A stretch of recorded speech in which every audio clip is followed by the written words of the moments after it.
सच्चिदानंद भगवान की जय। सतगुरुदेव भगवान की जय। बाबे रामदास महाराज की जय। मिठड़े जय बाबा भगवान की जय। स्वामी विशनदास महाराज की जय। असांजा संस्कार संस्कृति ऐं असांजे धर्म जे प्रचार लाइ हिंद ऐं सिंध में घणा ई संत महापुरुष अवतरित थिया आहिनि। इन में असांजा प्यारा न्यारा दुलारा मिठड़ा सर्वगुण संपन्न मर्यादा पुरुषोत्तम रामचंद्र स्वरूप वचननि जा पक्का ब्रह्म ज्ञानी ब्रह्मनेश्री श्रीमान 108 स्वामी त्रिलोकदास जी महाराज जेके जय बाबा नाले सां बि प्रसिद्ध आहिनि। अॼु खां 116 साल अॻु में यानी सन 1905 जे चैत्र महीने जे साए आर्तवार ॾींहुं अमृत वेले 5:03 अवधू ॻोठ सिंध प्रांत ते अवतरित थिया। हुननि पंहिंजे कर कमलनि सां पंहिंजे सतगुरु श्रीमान 108 स्वामी रामदास महाराज जिन जो जीवन चरित्र जी झलक ॾींदे ऐं उन सां गॾोगॾु असां सभिनी खे उपदेश ॾींदे हिन पुस्तक जी रचना कई आहे, जंहिंजो नालो रहबर उपदेश रखियऊं, जंहिंमें ज़िंदगी जीअण जी राह ऐं मुक्ति पाइण जो रस्तो ॾेखारियो वियो आहे। असां हिकु नंढो प्रयास करे इहो पुस्तक तव्हांजे साम्हूं पढ़ी पेश करे रहिया आहियूं, जंहिं करे सभिनि खे लाभ मिले। इन करे असां श्री बाबे रामदास महाराज जिन खे, जय बाबा भगवान जिन खे, मिठड़े स्वामी विशनदास महाराज जिन खे प्रार्थना था करियूं कि इहो कमु कराइण जी असांखे शक्ति ॾियनि ऐं निर्विघ्न संपन्न कनि। जय बाबा भगवान की जय। मां राधा खत्री तव्हांजे अॻियां रहबर उपदेश जेको जय बाबा स्वामी त्रिलोकदास जन 1959 में गुरु पूर्णिमा ते प्रकाशित कयो हो, उन जो पाठ तव्हांजे अॻियां पेश थी करियां। रहबर उपदेश सॼो हिकु ॾींहं में पढ़ी पूरो न करे सघिबो, इन करे भाङनि में पेश थी करियां। भाङो पहिरियों। परी पाण तूं ऐं ॿियनि खे पढ़ाए, जपे नाम प्रभुअ जो ॿियनि खे जपाए। तरी पाण ऐं तूं ॿियनि खे तराए, उदासीअ जी आशा खे सफलो बणाए। उदासीअ जी आशा खे सफलो बणाए।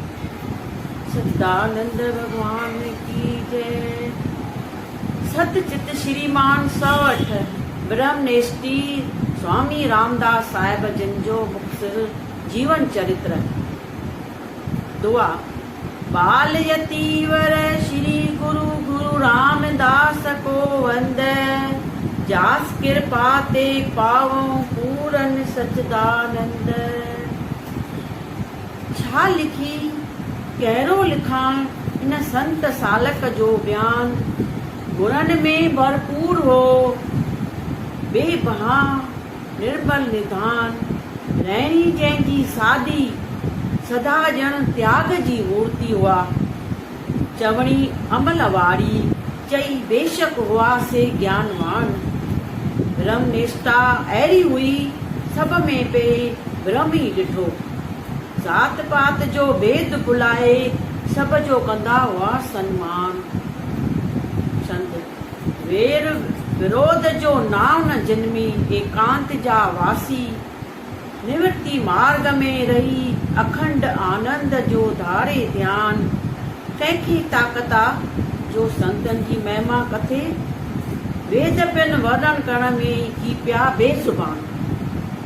मां बि तिन जी कहिड़े मुख सां वेही करियां वाखाण, हाणे निज धाम में असत सदा उदासी ॾियो हाणे ध्यान। हे प्रिय पाठको, श्री सतगुरु स्वामी जिन जी कहिड़ी ऐं केतिरी महिमा चवां ऐं लिखां, जीअं ईश्वर जी महिमा बेअंत अपार आहे। जीअं भगत कबीर साहिब फरमायो आहे, श्लोक, सात समुंड मस करऊं कलम करऊं बन राय, बस सदा कागज जे करऊं हर जस लिखियो न जाए। सत समुंड खणी मस कजे, वण कटे खणी लेखड़ियूं कजनि, सारी पृथ्वी खणी कागज़ कजो पर लिखण वारे सरस्वती देवी हुजे त बि ईश्वर जा गुण वॾाई लिखी कोन सघिबा। तीअं संतनि जी महिमा बि बेअंत आहे, छो त महापुरुष ईश्वर जो रूप थींदा आहिनि। श्लोक, संत मिलिया तां हर मिलिया, अंतर रहे न रेख, राम दुआई सच कहूं साधु साहिब एक। अर्थ, जंहिंखे संत मिलिया तंहिंखे हरि मिलियो, पोइ तुंहिंजे अंदर में ॿियाई रूपी रेख कान रहंदी। कबीर साहिब चवनि था त मां राम जो कसम खणी थो चवां त संत ऐं ईश्वर हिकु रूप आहिनि। श्लोक, हर हर जिन के दोए एक हैं, ब विचार कुछ नाई, जल ते उपजे तरंग जियूं जले बखी समाए। अर्थ, हर ऐं हरिय जा जन हिकु आहिनि, ॿियो को वीचार न करियो। जीअं पाणीअ में लहर वेर बुदबुदा पाणीअ जो रूप थींदा आहिनि, पाणीअ मां पैदा थियनि ऐं वरी पाणीअ में ई लय थी वञनि। जॾहिं ईअं आहे त ईश्वर ऐं सतपुरुषनि जी वॾाईअ मां कीअं करे सघंदुसि, छो त हू सागर मां फुरो, हू सूरज मां तिरविरो, हू अथाह मां ज़रड़ो, हू सर्वज्ञ मां अल्पज्ञ, हू अंबाड़ मां कणो, हू समर्थ मां हीणो, हू ईश्वर मां जीव, हू हंस मां टटियर। सतगुरुदेव जिन जी अथाह जीवत रूपी सागर मां दिल जे उमंग खे पूरे करण लाइ मोतीअ मिसल स्वामी जिन जी मुखार विंद मां फरमायल ऐं ॾिठल कुझु ॿुधल जीवन चरित्र लिखां थो। सिंध देश जिलो सखर ॻोठ अब्दू में ईश्वर भगत वॾभागी संत शेवी श्रद्धालु नियठो निमाणो सादे सूदे सुभाउ वारो भाई जेसाराम ऐं संदसि धर्म पत्नी टिकी बाई बि निर्मल सुशील सुभाउ वारी पतिव्रता देवी हुई। ज़ात जा रोयरा हुया। ईश्वर जी कृपा सां तंहिंजे घर में महापवित्र शिव जे ॾियारे सुबुह जो अमृत वेले स्वामी जिन जो जनम थियो। जनम थियण सां सारे घर में सभिनी जे दिलनि में ख़ुशी पैदा थी ऐं वाधायूं वरी वयूं। चवनि था त जंहिं वक़्तु स्वामी जिन जो जनम थियो, बालक रोअण बदिरां पे मुश्कायो। संदसि माता खे बि व्यम करण में हिन दफ़े काई तकलीफ़ कान थी। अॻ में माईअ खे ॾाढी तकलीफ़ सां बालक ॼमंदा हुआ। छठीअ जे ॾींहुं दरबार साहिब में कड़ाह प्रसाद कराए, ग्रंथ साहिब जो वचन वठाए, तंहिं मां नालो शुद्ध कराए शेवक राम रखियाऊं। भाई जेसाराम खे ईश्वर कृपा सां अॻ में 5 पुट ऐं 1 धीअ हुई। पहिरियों लेखूमल, ॿियों नाऊमल, टियों भोलाराम, चोथों धनाराम, 5हों साधूराम नाले हुआ। 4 पुट दुकान ऐं खेतीअ जो कमु कंदा हुआ। जंहिं ॾींहं खां वठी स्वामी जिन जो जनम थियो, उन ई ॾींहं खां धंधे में ऐं खेतीअ में अची बरकत पइजी वई। घर में ॼण रिद्धनि ऐं सिद्धनि अची वासो कयो। वक़्तु सुख जो गुज़रियो। बालक अवस्था में स्वामी जिन खिलणो रिलणो मिलणो सुभाउ घर जे नंढे वॾे खे मोही छॾियो ऐं सभु को पियो खणेसि ऐं प्यार विचां उॾाएसि। भाई जेसाराम जो त अची मजसि अहिड़ो मोह पियो, जो थोरो वक़्तु परे कोन कंदो हुउसि। शाम जो रोज़ानो दरबार में सत्संग ते बि खणी वेंदो हुउसि। स्वामी जिन बि सारो वक़्तु शांतीअ सां सत्संग पिया ॿुधंदा हुआ। सत्संगी लोक ऐं बालक जो शांती को सुभाउ ॾिसी अज में पइजी वेंदा ऐं पिया निहारींदा हुआ। जेको महात्मा सत्संग कंदो हो से भगत सूरदास मिसल हुआ। तिन जो नालो बाबा सुखराम दास हो। तिन खे बालक जी ॻाल्हि कयाऊं, जिन ॿुधी चयो त बाबा हीअ त अॻिले जन्म में ईश्वर जो भगत सम्झण में थो अचे। अॻिते हली हीअ वॾी कमाईअ वारो महापुरुष बणजंदो। इहा ॻाल्हि सची अथव। बराबरि थियो बि ईअं, छो त संतनि जे जा वचन पूरा कोन थींदा आहिनि। संत वचन पलटी नहीं पलट जाए ब्रह्मांड। स्वामी जिन बालक अवस्था में बाल लीला अहिड़ी त कई जीअं श्री रामचंद्र भॻवान, श्री कृष्ण चंद्र भॻवान, श्री गुरु नानक देव जिन करे ॾेखारी हुई। बाल लीलाऊं करे सभिनी जे दिलि खे पे प्रसन्न कयो। दर ते कोई साधु संत फ़क़ीर ईंदो हो, तिन खे टुकी वञी माउ खां बिख्या खसे पाण ॾींदा हुआ ऐं ॾेई ख़ुशि थींदा हुआ। रसोई खाइण जे वक़्तु कोई फ़क़ीर ईंदो हो ऐं आवाज़ ॿुधंदा हुआ त झटि पंहिंजे खाधल रोटीअ मां खणी वञी ॾींदा हुआ। पोइ के फ़क़ीर साधु वठनि के न वठनि। जेकी न वठनि तिन खे चवंदा हुआ त बीहो त ॿी खणी थो अचां, ॿियो हाणे ॾियनि। पोइ वरी जोड़ीअ बि खणी वञी फ़क़ीरनि खे ॾींदा हुआ। फ़क़ीर बि आसीस कंदा वेंदा हुआ। स्वामी जिन खे बाल विनोद कंदे 4 साल पूरा थी विया। 5 साल जी शुरू में अची बीमार थिया। दवा दरमल टोणा कंदे बराबरि 6 महीना गुज़री विया। फ़ाइदो कोन पियो। सब्र सां दुख सठियाऊं, पर घर जा भाती ॿिया ॾिसी चवंदा हुआ त भाई ही बालक खे शाबाश आहे जो चुप करे थो भोगे। वॾो बि जेको की न करे सघे। किन माण्हू अची घर में विधो त बालक खे नज़र लॻी वई आहे।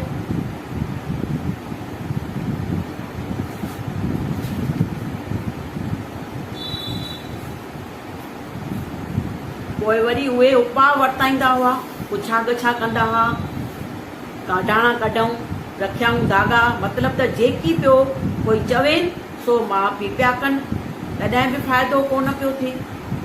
भाई जेसाराम ऐं संदसि सारो कुटुंब मुंझो त छा कजे। काई ॻाल्हि ठहे ई कान पई अचे त छा करियूं।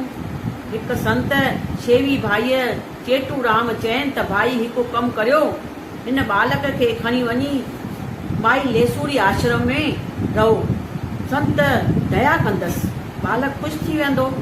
इहा ॻाल्हि सभिनी खे वाह जो वणी। चयऊं त लेसूरी आश्रम परे त कोन आहे, संतनि जो आस्थान आहे। संत बि ताक़त वारा आहिनि, उन्हनि जी दया ते थी वञे जो असांजो बालक ख़ुशि थी पवे त ॿियो वधीक छा घुरिजे असांखे। हिन ॾींहं ते भाई जेसाराम ऐं टिकी बाई पंहिंजे बालक खे खणी अची लेसूरी आश्रम में पहुता। इहो आस्थान अब्दू ॻोठ खां मेल पंध ते पिणु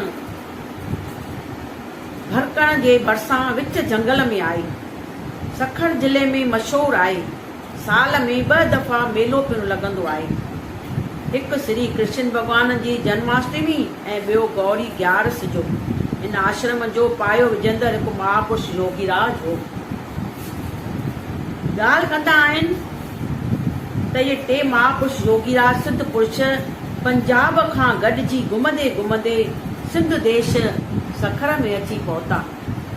हिकु बाबा वणखंडी साहिब, ॿियो बाबा चरणदास साहिब ऐं टियों बाबा शंकरानंद भारती। 3 गॾु रहंदे हिकु ॾींहुं योगीराज बाबा वणखंडी साहिब चयो त मां पंहिंजे रहण जो आस्थान हिन दरिया जे विच में ॿेट में थो करियां। सो वञी दरिया अंदरि ॿेट ते वेठा। शुद्ध योगेश्वर जेकी शक्ति वेही कमु कंदी, इहो अॼु ताईं श्री साध बेले तीर्थ सां सखर में मशहूरु आहे। बाक़ी 2 महापुरुष बाबा चरणदास ऐं बाबा शंकरानंद भारती ॿई सखर मां रवाना थिया। सो ॻोठ घुमंदे अची ॻोठ अब्दू में पहुता। संत शेवी सेठ जीवनमल जी सलाह सां सुबुह जो रटन करण जे ख़्याल खां शहर जी ओभर तरफ़ खेतीअ वाड़ीअ मां घुमंदा वञी झंगल में पहुता ऐं पाण हिक ॿिए खे चवण लॻा, वाह जो एकांत आहे, छो न हिन झंगल में धूणी दुखाए वेही रहूं। ख़्याल आहिनि त जुदा जुदा थी वियूं, सो छा कयूं जो ॿ टुकर ज़मीन जा पसंदि कयूं। हिक विच में वाओ ॿियो हो ऐं ॾखण तरफ़ बाबा शंकरानंद भारती ऐं ॿिए तरफ़ बाबा चरणदास जिन पक करे मोटी आया। स्नान पाणी करे रसोई खाई पंहिंजो पंहिंजो मामूली सामान खणी हलण लॻा। तंहिं ते जीवनमल चयनि त साईं कुझु ॾींहं त रहो। मथां जवाबु ॾिनऊं त हे ईश्वर जा प्यारा, तव्हांजे भरिसां ई त वञी रहूं था। सो जीवनमल बि साण वयनि। एतिरो परे कोन हो, मेल खन पंधु करे जंगल में वञी बीठा। चयूं त अबा असां त हिते रहंदासीं। संतनि जो रायो ॾिसी जीवनमल चयनि, जेका तव्हांजी मर्ज़ी, पोइ त पंहिंजे पंहिंजे मुक़ररु स्थान ते धूणी दुखाए वञी वेठा। केतिरो वक़्तु रोज़ानो सेठ जीवनमल ॾींहं जो रसोई ॿिन्ही महापुरुषनि खे ॾेई ईंदो हो। पोइ ॿी ख़बर पखिड़िजी वई सॼी इहा। कीअं लोक अचण लॻा, माण्हुनि जी मनोरथ पूरा थियण लॻा। अची झंगल में मंगल थियो। जायूं ठहण शुरू थी वयूं। बाबा शंकरानंद भारती आस्थान जो नालो डंडक वन पंचवटी वन रखियो। बराबरि 5 बर जा वण मूं बि ॾिठा ऐं साल में हिकु मेलो लॻाईंदा हुआ। श्री रामचंद्र भॻवान जो जनम उत्सव यानी रामनवमी कुझु वक़्त खां पोइ बाबा शंकरानंद भारतीअ जिन शिकारपुर में वञी वॾो आश्रम विधो, जंहिंजो नालो शंकर भारती आहे। दर्शन करण लाइ दूर दूर जा माण्हू ईंदा हुआ। मन मुरादूं पाए हुआ। अॼु बि इहो स्थान क़ाइमु आहे। बाबा चरणदास जो आस्थान जो नालो लेसूरी आश्रम रखियो, छो त अॻ में हिकु लेसूरीअ जो वण हो। कई साधु संत अंधा मंडा रहंदा हुआ। पिण बिरबड़ जे झांड हलंदी हुई, उनजो भंडारो चालू हो। सत्संग शाम जो रोज़ान थींदो हो।